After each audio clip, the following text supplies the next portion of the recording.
Alors, comment ça va les enfants? Ça va bien? Oui? Vous savez, vous vous souvenez la dernière fois que vous êtes retrouvés ici sur le tapis rouge? C'était quand? C'était à Noël. Alors, je peux vous poser une petite question là? Qu'est-ce que vous préférez, Noël ou Pâques? Vous préférez Noël ou Pâques? Soyez honnête. Les deux? Non, mais je vous demande, lequel des deux vous préférez? Si on devait en enlever un, qu'est-ce que vous enlevez, Noël ou Pâques? Moi, j'enlève Pâques parce qu'on a des cadeaux plus des bonbons. Ah, voilà. Elle veut tout. Elle a compris qu'à Noël, il y a des cadeaux, et puis à Pâques, il y a des chocolats, c'est ça? Donc tu veux rien rater. Donc c'est pour ça que tu es revenu. C'est bien ça? Donc, peu importe si c'est Noël ou Pâques, vous venez toujours. Hein? On pourrait inventer une autre fête. Ça serait bien encore. Parce que c'est vrai, entre Pâques et Noël, il se passe beaucoup de temps. Hein. Si on pouvait mettre au mois de juillet encore une autre fête où vous viendriez avec d'autres cadeaux, ça serait bien, non? Ouais, on va en inventer une.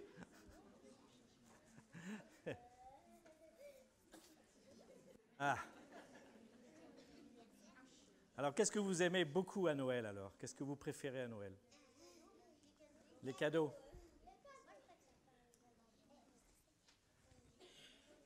Vous savez que Noël, c'est probablement une fête plus populaire que Pâques, parce que ça va au-delà même du monde chrétien, en fait. Il y a beaucoup de gens qui ne sont pas chrétiens, mais ils vont se réunir en famille le jour de Noël. Ils vont bien manger, ils vont partager les cadeaux. Oui. Pâques, c'est peut-être plus une fête réservée aux chrétiens, on peut dire. Alors, il y a la Pâque chrétienne, et puis il y a la Pâque juive aussi. Et la Pâque juive, cette année, et la Pâque chrétienne tombent en même temps. Mais certainement que la fête de Noël a plus d'intérêt parce que c'est comme une très belle histoire. Vous aimez bien les histoires, j'imagine, et les belles histoires. Et là, avec Noël, vous avez une belle histoire. Vous avez la naissance d'un enfant. C'est bien hein, quand un enfant naît. Quand vous avez eu un petit frère, une petite sœur. Il s'appelle Jésus, cet enfant, c'est ça. Bien révisé. Mais il y aura d'autres questions plus difficiles. Hein. Et à côté de cet enfant, il y a aussi des anges. C'est bien une histoire avec des anges. Hein. Vous en connaissez des anges? Ouais, comment il s'appelle? L'ange Gabriel, ouais. Lucifer, oui, il a mal tourné celui-là. Hein. Je préfère pas qu'il vienne aujourd'hui. Hein. On va lui dire de rester à la porte, tu crois? Ouais.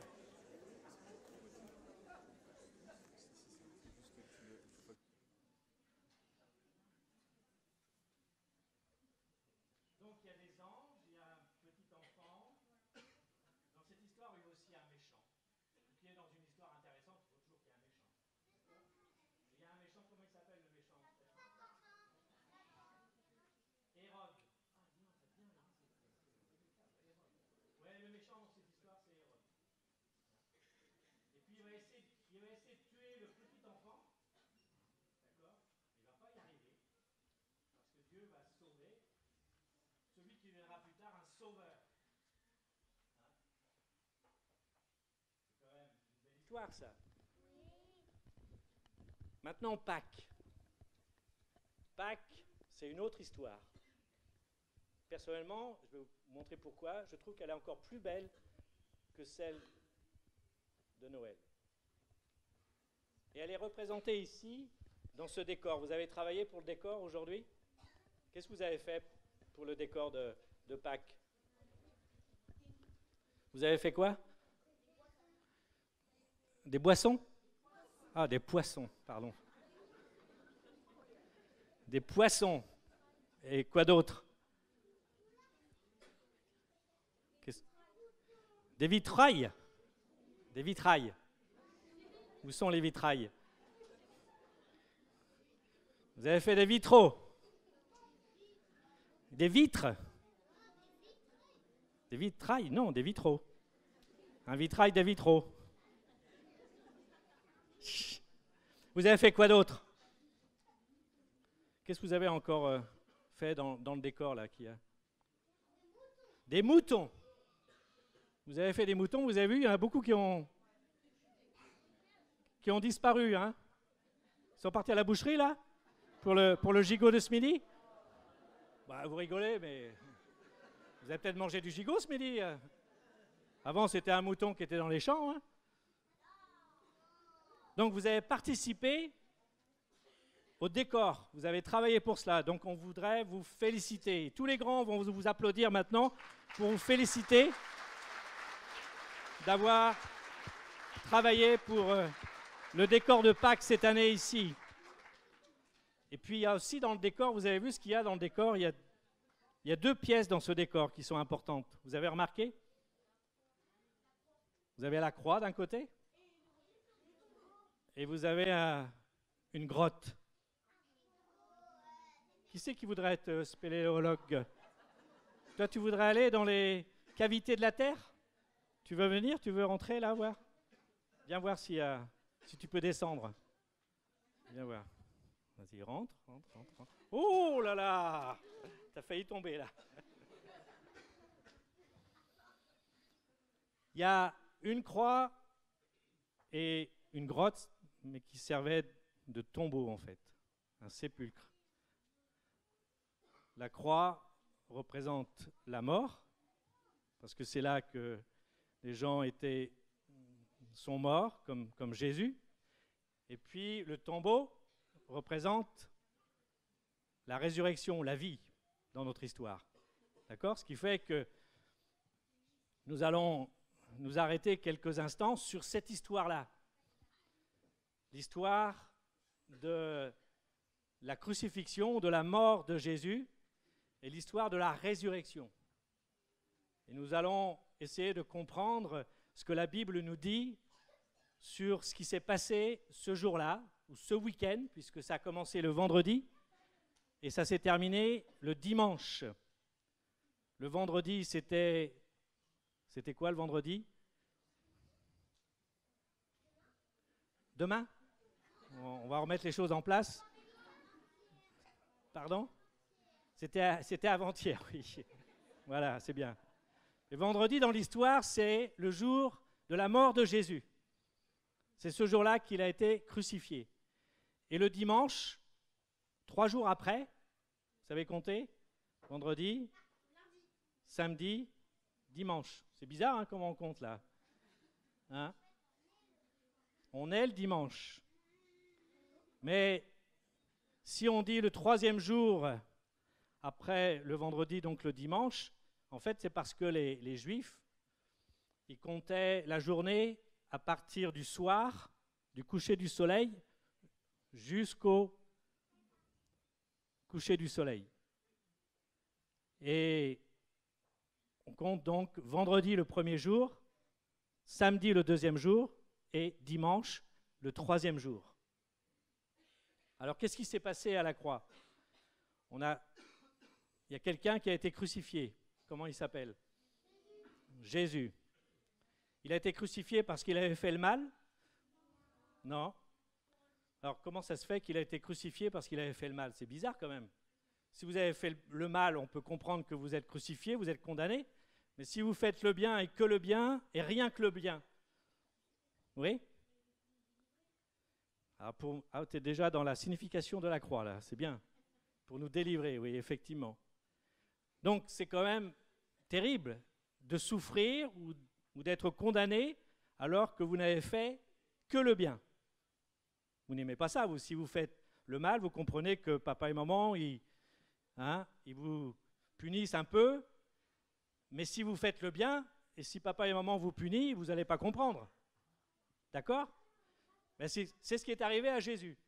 Jésus n'a fait que le bien, et malgré tout, la Bible nous dit qu'il a été rejeté, condamné. Il était très populaire pendant 3 ans. Il a fait des miracles, il a annoncé une bonne parole, il a eu beaucoup de disciples autour de lui. Et puis, il y a des gens qui n'ont pas aimé ce Jésus, ce qu'il annonçait, ce qu'il faisait, alors qu'il n'avait rien fait. Ouais, exactement. C'est quand même bizarre. Donc, on peut dire qu'il est mort d'une mort injuste. Ce n'était pas juste qu'il meure comme ça. Malgré sa bonté, malgré son innocence, il a été crucifié. Alors vous allez me dire, malheureusement, dans l'histoire du monde, ce n'est pas le premier, c'était pas le premier, et ça n'a pas été le dernier non plus. Il y en a encore eu des quantités de gens qui sont morts, qui ont été rejetés, alors qu'ils n'avaient rien fait de mal. Et vous savez que c'est arrivé dans notre pays, dans l'actualité de notre pays, ces derniers jours, avec 2 personnes.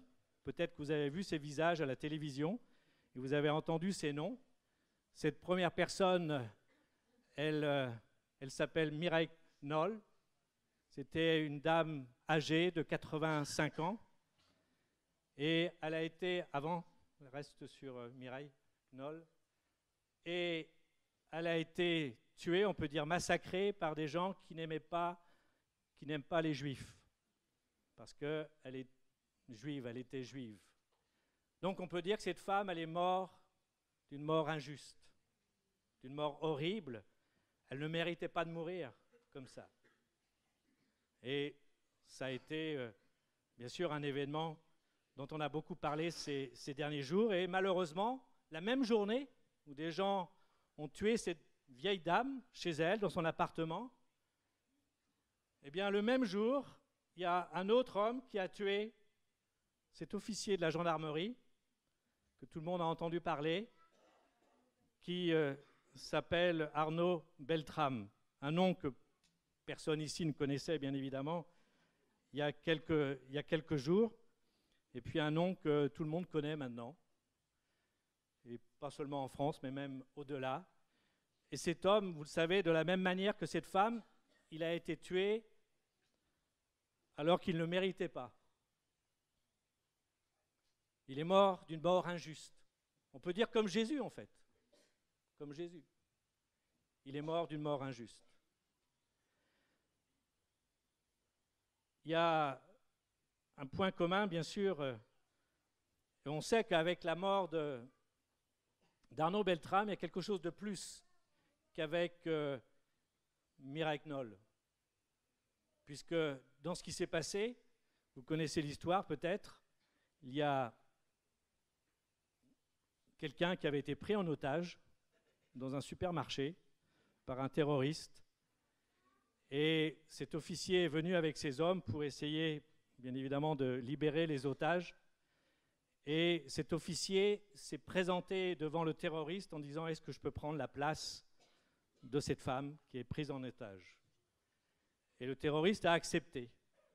Donc l'officier a été prendre cette place pour libérer cette femme qui a été prise en otage. Et cette femme, elle doit la vie à cet acte extraordinaire que cet homme a fait ce jour-là pour lui sauver la vie, parce que peut-être aujourd'hui elle serait morte s'il n'avait pas fait cela. Cet homme, du fait de son acte, est considéré comme un héros.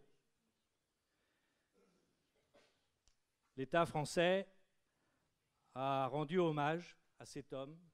On parle d'un hommage national. Et peut-être que vous avez vu des images de cet hommage qui a été rendu ce jour-là à la famille et pour cet homme.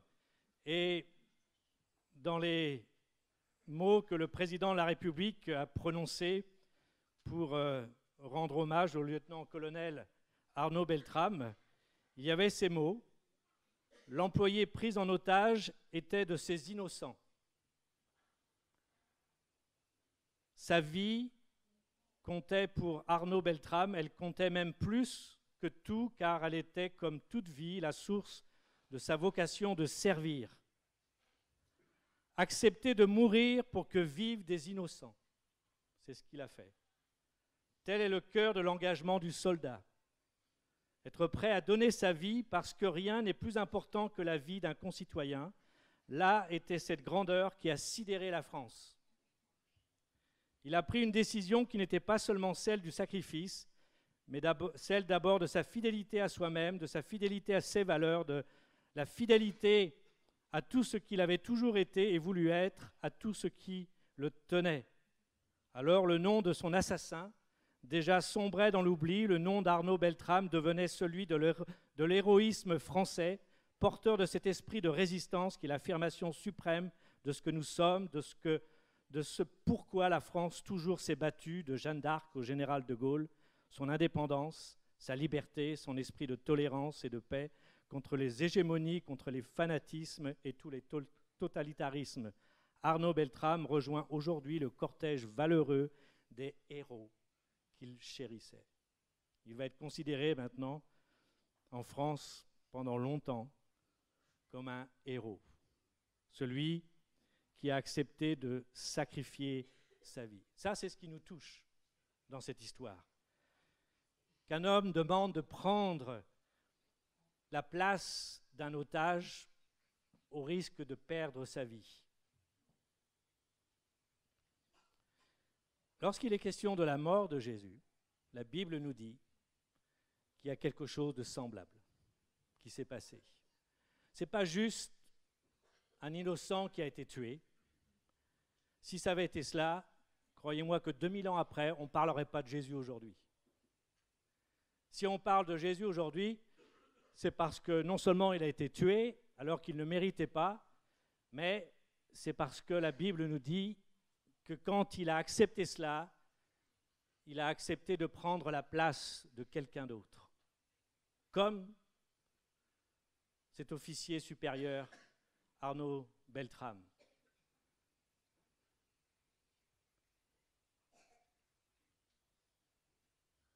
Arnaud Beltrame, lui, a fait ce geste, non pas pour mourir. Il ne voulait pas mourir, pas plus que vous. Quand il a pris la place de cet otage, il avait comme objectif d'arrêter ce terroriste ou que ce terroriste soit tué. Mais lui, quand il a pris la place de cette femme, il n'y allait pas pour mourir. Il savait qu'il prenait le risque de mourir. Il y avait une possibilité qu'il meure. Mais s'il a été 3 heures face à face avec ce terroriste, en discussion avec lui, c'est parce qu'il essayait de trouver un moyen de le désarmer, de l'arrêter et de l'empêcher de faire ce qu'il voulait faire. Malheureusement, on sait dans cette histoire, c'est qu'il n'a pas pu, il n'a pas réussi. Et c'est lui qui a été tué.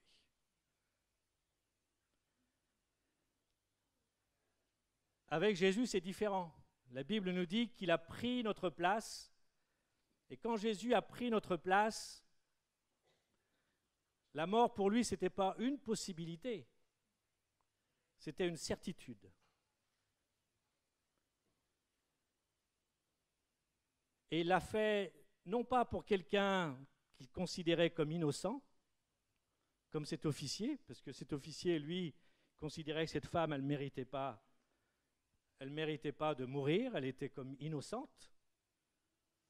Mais quand Jésus a pris notre place sur cette croix, il a pris notre place pour des gens qui étaient ses ennemis. Il est mort pour des gens qui étaient des pécheurs, qui étaient donc des ennemis.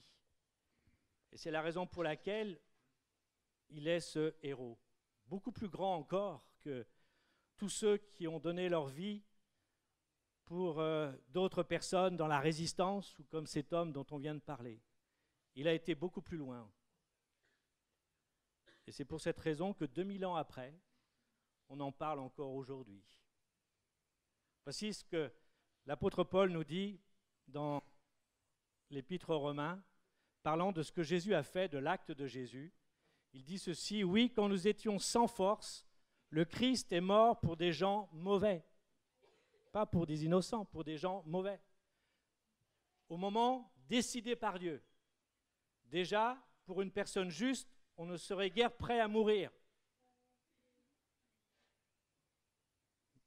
Il y en a qui sont prêts à mourir, ça a été le cas de cet homme, cet officier dont on a parlé. Pour une personne qui fait le bien, on aurait peut-être le courage de mourir. Il y en a qui l'ont fait. Il y en a qui sont capables de le faire, mais tout le monde n'est pas capable de le faire. Mais voici, dit Paul, comment Dieu a prouvé son amour pour nous. Le Christ est mort pour nous. Et pourtant, nous étions encore pécheurs. Et pourtant, nous n'étions pas si bons que cela. Et même vous, les enfants, vous paraissez ce matin devant moi comme des saints. Mais vous voulez que je demande à vos parents? Je sais que vous n'êtes pas toujours gentils. Soyez honnêtes. Oui? Hein? Oui. Donc, personne n'est parfait ici. Et l'acte de Christ, qui va bien au-delà de tous les autres hommes et femmes qui ont pu donner leur vie pour sauver quelqu'un d'autre, qu'ils considéraient comme innocents, comme ne méritant pas ce qui leur arrivait. Jésus a fait beaucoup plus, et c'est parce qu'il a fait beaucoup plus que nous sommes ici aujourd'hui. Et la preuve qu'il a fait cela pour nous, la preuve qu'il a fait cette œuvre sur la croix, c'est ce qui nous est raconté au sujet de ce tombeau, en fait. Et on va s'arrêter quelques instants sur la deuxième partie de Pâques, parce que la première, elle commence le vendredi, et la deuxième partie, ou la seconde partie de Pâques, elle se termine le dimanche.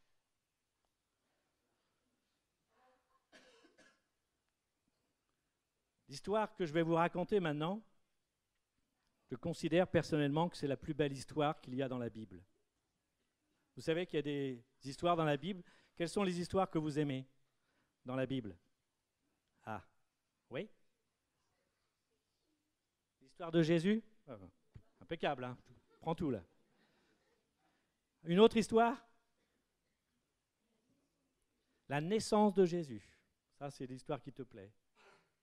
Une autre histoire? Pâques? Ça tombe bien, hein? On en parle aujourd'hui. Oui? Noël, la naissance de Jésus? Faites une petite fixation là-dessus. Hein? Il va falloir attendre un petit peu. Hein? Une autre histoire? Le baptême de Jésus? Oui, oui, c'est bien. Pourquoi pas? Oui? Il n'y a pas que Jésus comme personnage dans la Bible. Hein? Il y a d'autres histoires. Moi, vous savez quelle était, à votre âge, quelle était mon histoire préférée dans la Bible? Il s'appelait Daniel. C'est bizarre. Quand ma mère voulait me raconter une histoire, elle me disait « Quelle histoire tu veux que je te raconte ?» C'était Daniel dans la fosse au lion. Parce que dans cette histoire, c'était moi, Daniel. C'était moi qui faisais face au lion. Vous voyez? Mais depuis, j'ai changé. Toi, tu la connais, l'histoire de Daniel aussi? Tu as un petit livre qui raconte cette histoire? Toi aussi? Alors, quelle autre histoire alors? Non, on arrête là. Hein. Vous êtes fatigué. Celle de Moïse. Voilà. Il y en a beaucoup autour de Moïse. Il y a beaucoup d'histoires autour de Moïse. Élie et Élisée, voilà. Maintenant, ils sont partis. On va faire tous les personnages de la Bible. Donc, je vais vous raconter, pour moi, ce qui est aujourd'hui la plus belle histoire dans la Bible. L'histoire des histoires, on pourrait dire. Et cette histoire, elle commence par ces mots. Je vais vous montrer ce texte, si tu peux le donner dans Jean 20.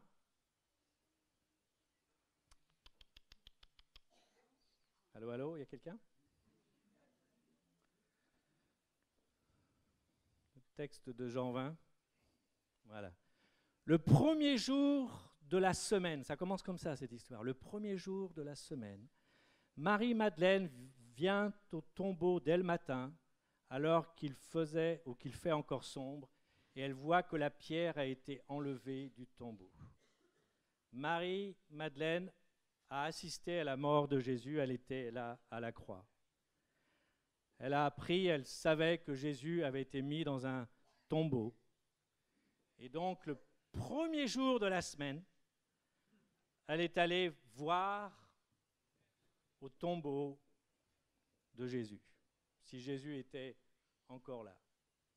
Il faisait sombre encore et elle a vu que la pierre avait été roulée, parce qu'on n'a pas fait ici, mais une fois que la personne qui était morte était mise dans le tombeau, on roulait une pierre devant le tombeau pour que personne ne puisse entrer. Et cette pierre, elle est arrivée et cette pierre était à côté. Elle avait été enlevée. Ce qui est intéressant dans ce que Jean nous dit, c'est qu'il parle du premier jour de la semaine. Vous savez quel est le premier jour de la semaine?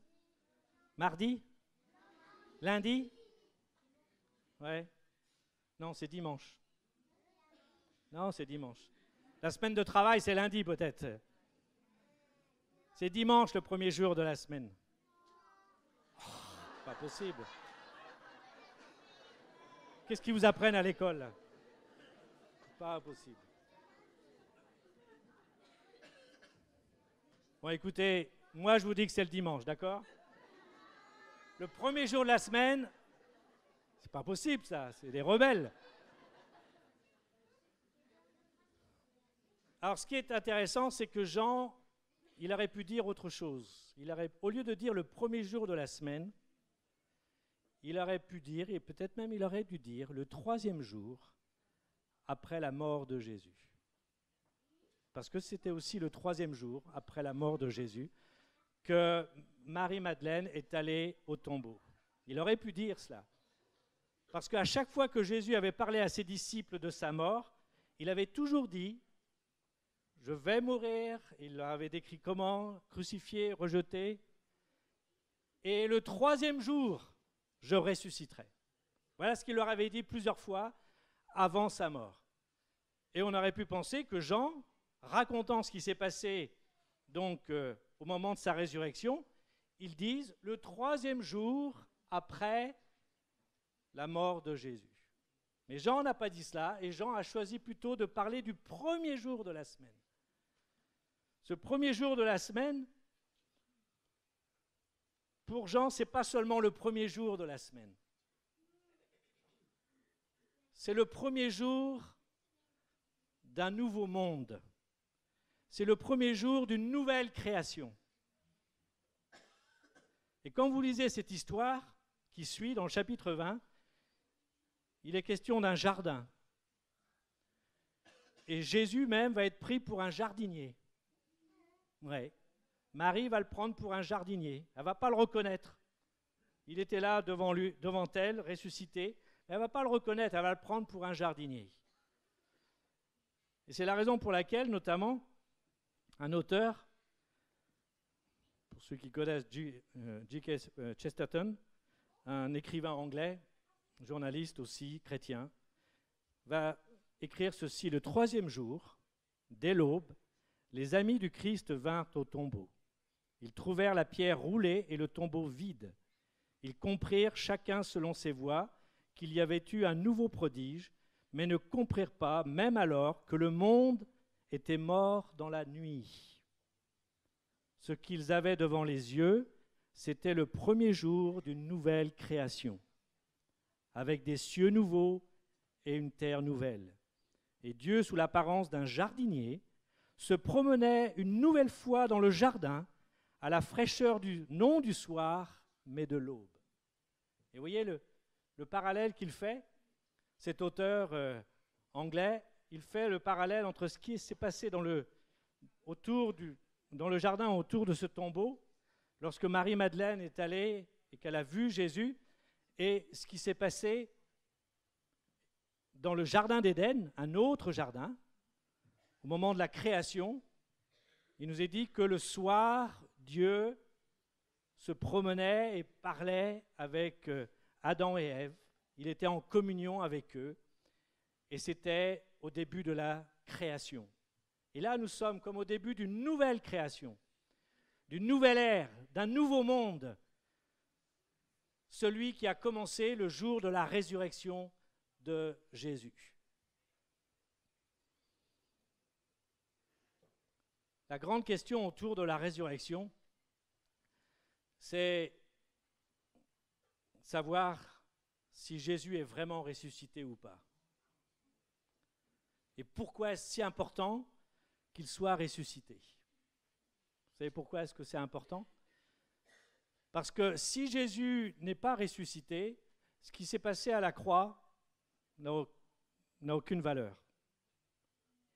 Jésus est mort pour nous, ça n'a plus de sens. À la croix, c'est simplement un homme qui a été injustement condamné, et il est mort parce que des gens le haïssaient. Mais si Jésus est ressuscité, ça veut dire que tout ce qui s'est passé à la croix, que Jésus a pris notre place, alors ça, c'est effectivement la vérité. On pourrait dire que la résurrection par rapport à la croix, c'est un peu lorsque vous allez faire des courses. Vous aimez aller faire les courses dans les magasins? Ouais? Non? Oh, t'es bien un mec alors. Hein? T'es un peu comme moi. Vous aimez faire les courses? Vous allez souvent dans les supermarchés? Ouais? Vous aimez bien remplir le caddie? Ouais?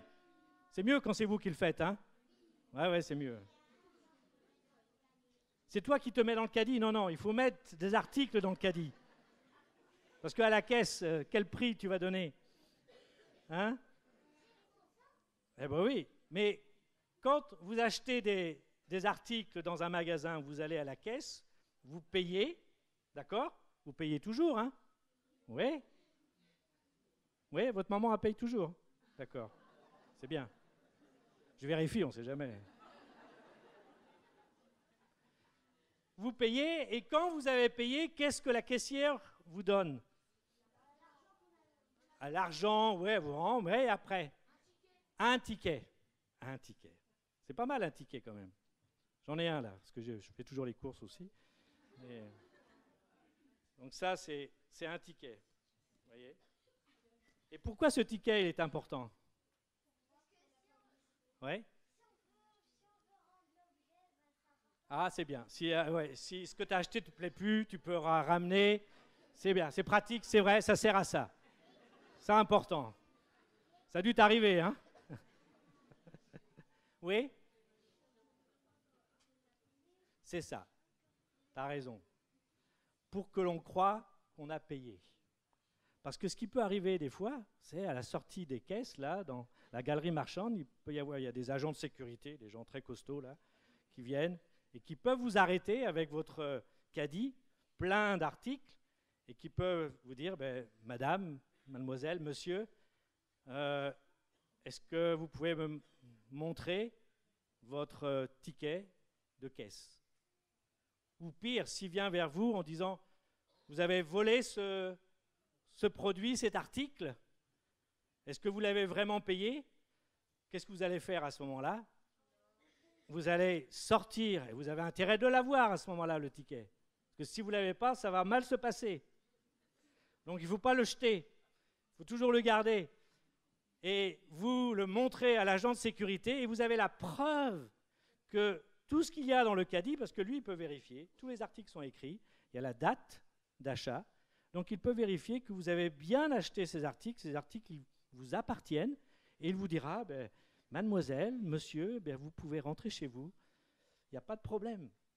Vous voyez comme le ticket est très important. C'est la preuve que vous avez acheté ce que vous avez dans votre panier ou dans votre caddie. Eh bien, la résurrection, c'est exactement la même chose. Si la résurrection s'est vraiment passée, c'est la preuve que ce que Jésus a fait à la croix, s'est vraiment passé aussi. C'est pour ça que c'est important, la résurrection. Alors, est-ce que la résurrection a vraiment eu lieu? Oh, ça va, vous êtes convaincus, donc ça va être simple ce matin. Mais il y a beaucoup de gens qui ne sont pas convaincus que la résurrection a existé. Il y a beaucoup de gens. Les gens qui sont sceptiques, qui sont incrédules, qui disent non, la résurrection, un événement, ça n'arrive jamais. On aimerait bien que ça arrive. Quand ce sont nos proches qui partent, on aimerait bien qu'ils reviennent. Mais ça n'arrive pas. Et quand on parle de la résurrection de Jésus, vous avez beaucoup de gens qui ne croient pas dans la résurrection. Ils disent que ça n'a pas existé. Oui, ils doutent, exactement, ils doutent, ils ne sont pas sûrs. Et voilà, ils voudraient être sûrs. Vous savez, c'est un peu Alors, je vais te donner la preuve, d'accord? T'attends 2 minutes, hein? Tu pars pas avant, hein? Et c'est un peu comme si demain matin, vos parents recevaient une lettre d'un notaire qui annonçait et qui disait à vos parents que votre maman, votre papa a un parent éloigné qu'il ne connaissait même pas, qui vient de mourir et qui a une grande fortune, disons 10 millions d'euros. Ouais, c'est beaucoup, hein, c'est beaucoup, mais dans mon histoire, c'est facile. Je peux en mettre 20 millions si vous voulez, c'est pas un problème. Alors on dit 20 millions? Allez, d'accord. 20 millions d'euros et qu'il vous invite à prendre rendez-vous chez le notaire pour recevoir cette somme, puisque ça fait partie de l'héritage de vos parents. Vous imaginez ce que vous allez pouvoir acheter avec ça. Alors certainement qu'il y a beaucoup de parents qui vont tout de suite sauter au plafond, qui vont être heureux, qui vont tout de suite téléphoner au notaire en disant on prend rendez-vous, on va vous voir tout de suite, le plus vite possible. Il y a beaucoup de gens qui vont croire tout de suite. Mais il y en a d'autres, et peut-être que vos parents en feront partie. Ils diront, mais est-ce que c'est vrai? Vous imaginez une histoire comme ça? Est-ce que ce n'est pas une arnaque? Il y a tellement d'arnaques. Hein? Donc il y a certainement des parents qui diront, oh non, non, ça ne peut pas être vrai, ça c'est... Voilà, c'est un piège, c'est un faux, il faut faire attention, il y a beaucoup de gens qui font des arnaques comme ça, et certainement il y a beaucoup de parents qui diront, non, non, non, c'est pas possible. Mais je parie quand même que même parmi les plus incrédules des parents, les plus sceptiques, à un moment donné, ils iront appeler le notaire. Non? Ouais? Même les plus sceptiques, là. Ils diront, on va quand même, ça coûte rien un coup de fil. On ne sait jamais.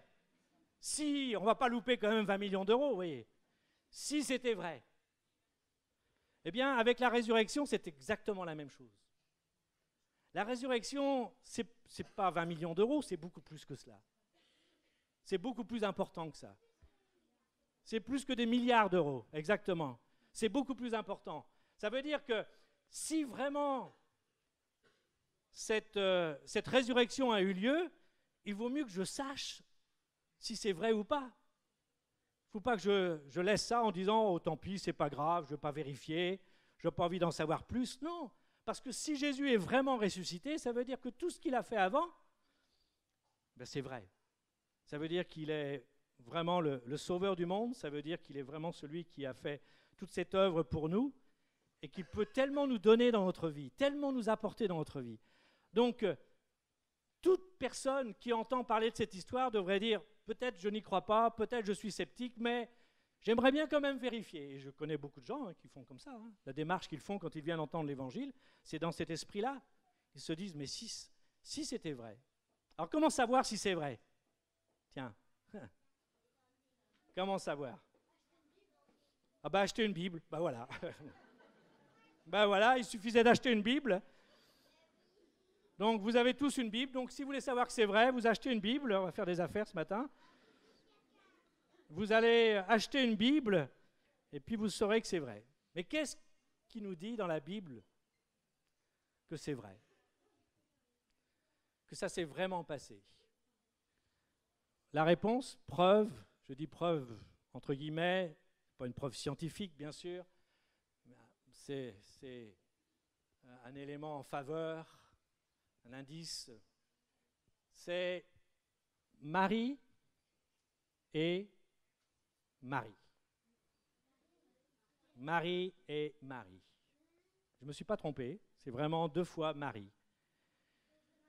C'est Marie une première fois et c'est Marie une deuxième fois. Marie, dans un premier temps, en tant que femme, c'est ce qu'on peut appeler, je dis ça pour les grands, une preuve objective. Quelque chose qui peut servir d'élément important pour confirmer que la résurrection a vraiment eu lieu. Et l'autre Marie, c'est le nom de Marie. Et là, c'est plutôt une preuve subjective, personnelle, quelque chose que l'on reçoit.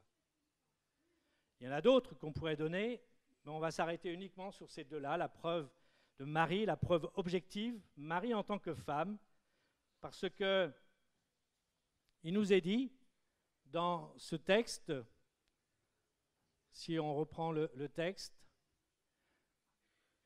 que Marie est allée au tombeau, c'est l'autre texte, hein, c'est pas grave, le premier verset, que c'est Marie qui est allée au tombeau, la première. Et c'est elle qui va rencontrer Jésus, la première, Marie-Madeleine. Vous imaginez, pendant quelques heures, dans ce monde, il n'y avait qu'une seule personne qui savait que Jésus était ressuscité.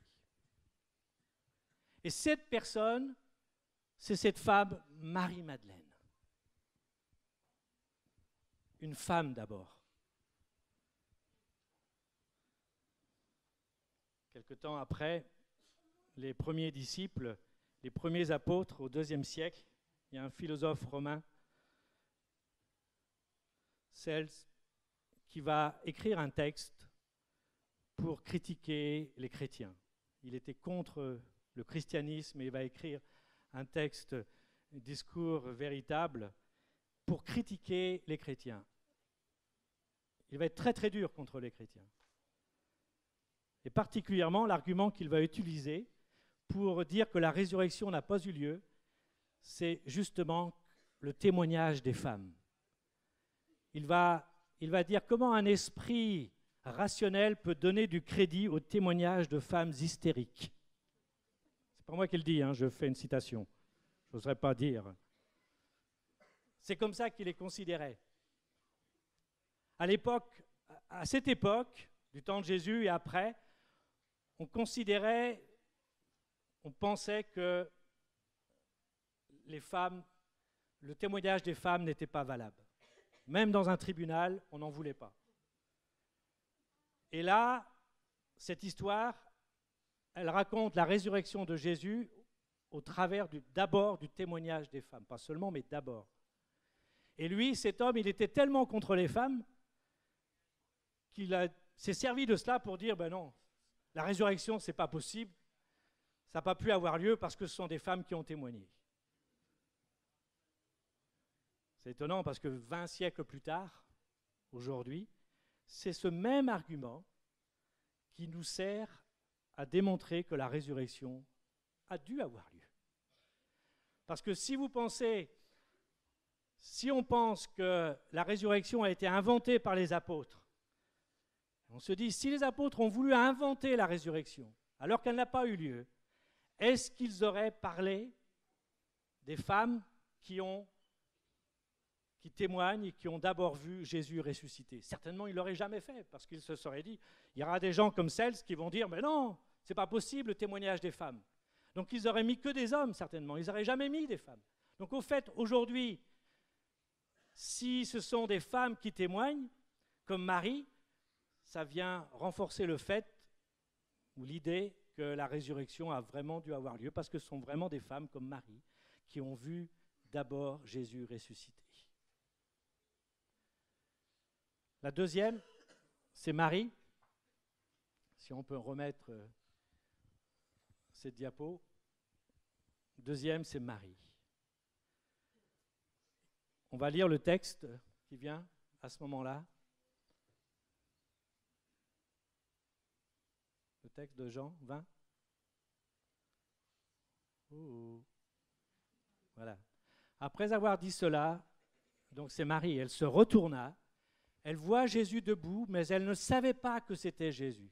Et Jésus lui dit, « Femme, pourquoi pleures-tu » Elle était en larmes, elle allait au tombeau, Jésus était mort, elle savait dans quelles circonstances il était mort, elle était très affligée. Et Jésus lui dit, « Femme, pourquoi pleures-tu? Qui cherches-tu » Pensant que c'était le jardinier, vous voyez, comme je vous le disais tout à l'heure, elle lui dit, « Seigneur, si c'est toi qui l'as emporté, dis-moi où tu l'as mis, et moi j'irai le prendre. » Jésus lui dit, « Marie, Marie. » Et là, il nous est dit qu'elle se retourna et lui dit en hébreu, « Rabouni », ce qui signifie « maître ». Et Jésus lui dit, « Cesse de t'accrocher à moi. » Parce que vous savez ce qui est arrivé. dès qu'elle a réalisé que c'était Jésus, elle a voulu le prendre et s'accrocher à lui. Elle l'avait perdu, elle pensait qu'il était mort, et tout d'un coup, il est là, devant elle, elle n'a pas envie de le perdre à nouveau, donc elle s'accroche à lui. Et Jésus lui dit, cesse de t'accrocher à moi, car je ne suis pas encore monté vers le Père. Et là, il lui dit une des paroles les plus extraordinaires de la Bible. Il lui dit, va vers mes frères et dis-leur que je monte vers celui qui est mon Père et votre Père, vers mon Dieu et votre Dieu. Pour moi, cette parole-là, c'est la parole la plus importante qu'on trouve dans la Bible. Quand Jésus dit à cette femme Marie, il l'appelle par son nom, ça veut dire qu'il la connaît déjà. Et elle entend son nom, ça veut dire qu'elle le reconnaît parce qu'elle le connaît déjà et ils sont déjà dans une rencontre personnelle. Ils sont dans une relation personnelle. Pour savoir si Jésus est vraiment vivant, on peut avoir des preuves objectives, comme celle que j'ai donnée tout à l'heure avec le témoignage des femmes. Mais le plus important, c'est d'avoir une expérience personnelle, une preuve subjective, parce qu'on est entré dans cette relation avec Christ lui-même. Vous savez, ce qu'il y a au centre de l'univers. Est-ce que vous voulez savoir ce qu'il y a au centre de l'univers? Le soleil? C'est ton univers à toi alors. Au centre de l'univers, de tout le cosmos, on peut dire qu'au centre de l'univers, il y a Dieu lui-même. C'est Dieu qui se trouve au centre de l'univers. Il est au-delà de l'univers même, mais il est là, le cœur même de cet univers. Il est au centre. Et au centre de l'univers, qu'est-ce qu'il y a? Il y a Dieu. Et Dieu, c'est trois personnes. C'est le Père, le Fils et le Saint-Esprit. C'est-à-dire que c'est trois êtres qui sont en relation permanente, dans une relation d'amour, de plénitude totale. Ils sont là dans cette relation. Ils sont heureux d'être ensemble. Ils sont satisfaits. Ils n'ont rien besoin de plus pour être heureux. Et là, Jésus dit à ses disciples, maintenant, le jour de la résurrection, le premier jour de la semaine, le premier jour de ce monde nouveau, de cette nouvelle création, il dit à Marie, va dire à mes frères. À mes frères. Imaginez, Jésus qui dit ça. Avant cela, Jésus avait dit à ses disciples qu'ils étaient ses serviteurs, ses disciples. Il avait dit aussi qu'ils étaient ses amis, qu'il les considérait comme ses amis, c'est déjà pas mal. Être considéré comme ami de Dieu, c'est extraordinaire. Mais là, il va beaucoup plus loin. Il dit, vous êtes non seulement mes serviteurs, mes disciples, mes amis, mais vous êtes mes frères. Mes frères et mes sœurs, bien évidemment. C'est ce qu'il sous-entend à ce moment-là. Mes frères et mes sœurs. Il considère que nous faisons partie de sa famille. Qui c'est qui a des frères et des sœurs, là? Vous avez tous, hein? Tous des frères et des sœurs. Ça va, vous entendez bien? Ça se passe bien? Ouais. Et des petites chamailleries, ouais, de temps en temps? J'espère que ce n'est pas arrivé ce matin, quand même. Hein? Mais c'est important d'avoir des frères et des sœurs. Vous êtes contents d'en avoir. Vous partagez, vous êtes dans la même famille, vous avez le même nom, vous avez le même sang. Vous partagez beaucoup de choses ensemble et ça va durer comme ça toute votre vie. Vous aurez fait partie de cette famille avec des frères et des sœurs. C'est exactement ce que Jésus annonce ici à Marie. Il dit, maintenant tu vas leur dire à mes frères et à mes sœurs que tous ceux qui sont mes disciples, grâce à la résurrection, parce que je suis revenu à la vie, parce que j'ai fait cette œuvre à la croix pour prendre votre place, maintenant, vous faites partie de ma famille. Maintenant, la famille de Dieu, elle s'agrandit. Et on devient, on pourrait dire, les frères de sang de Jésus. Comme il y a des frères de sang dans votre famille, des frères et des sœurs de sang, nous, on est des frères de sang de Christ.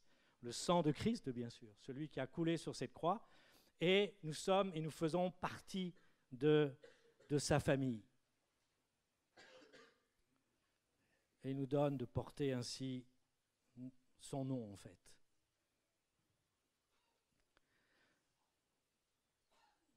Ça veut dire une chose, c'est que si on fait cette expérience de la présence de Christ dans notre vie, maintenant, partout où nous allons aller, il sera avec nous.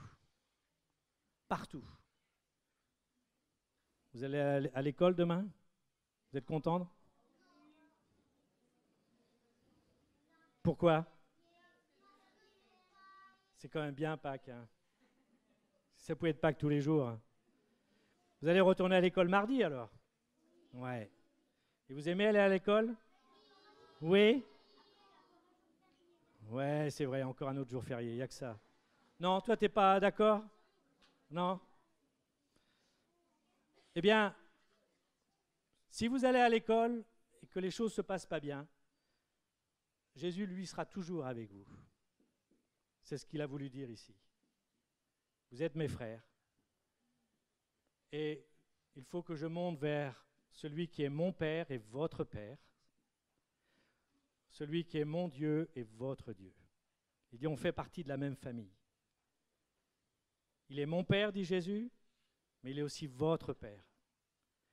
Il est mon Dieu, mais il est aussi votre Dieu. Ça veut dire que partout où nous allons, et là je parle au plus grand, peut-être au travail, pas lundi, mais demain, mais mardi, eh bien, il sera là. Ça peut être pour des chrétiens persécutés, mis en prison à cause de leur foi, eh bien, il sera là. Ça peut être sur un lit d'hôpital, mais il sera là. En fait, il sera toujours là. Comme il a été pour cet homme qui était un chrétien chinois. Il y a quelques années, il y a eu en Chine ce qu'on appelle une révolution culturelle. Et beaucoup de chrétiens ont été mis en prison. Beaucoup de chrétiens ont été persécutés dans cette période-là. Et il y avait un chrétien qui était là dans cette prison. En général, il se méfiait tellement des chrétiens qu'il faisait en sorte qu'il y ait toujours un gardien à côté des chrétiens, qu'il ne soit jamais seul. Mais ce chrétien-là, il y avait une exception pour lui. Dans la journée, quand il allait travailler, il avait une tâche à remplir dans chaque jour. Et pendant qu'il faisait ce travail, pendant plusieurs heures, il était tout seul, tout seul. Il n'avait pas de gardien avec lui. Et vous savez pourquoi? Parce qu'en fait, il allait nettoyer les toilettes des prisonniers dans la prison. Et les toilettes étaient tellement sales, il y avait une telle mauvaise odeur que les gardiens ne voulaient pas entrer dans les toilettes. Donc ils le laissaient tranquille. Il était là en permanence, seul dans ses toilettes. Et il raconte dans son témoignage que chaque jour, quand il allait dans ce lieu qui était sale, nauséabond, il chantait toujours le même cantique.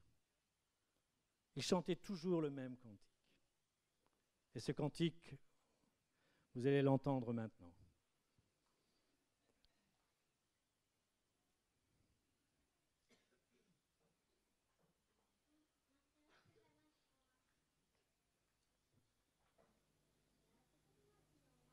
Ça va venir.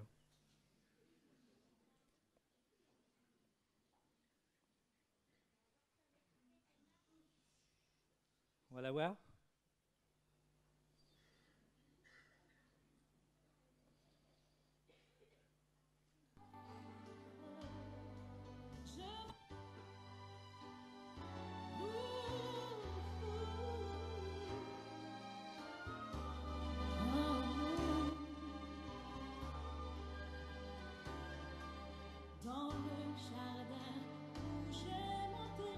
Dans le jardin où j'aime entrer, à l'heure douce de l'aurore, je me rends seul pour rencontrer celui que mon âme adore.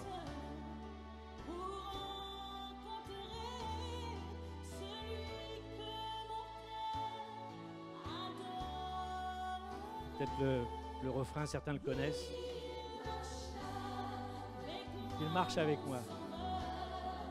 Mon sauveur, mon roi. En anglais, il dit, il marche avec moi, il parle avec moi. Il me dit que je suis à lui. Il est mon soutien. Il est tout mon bien.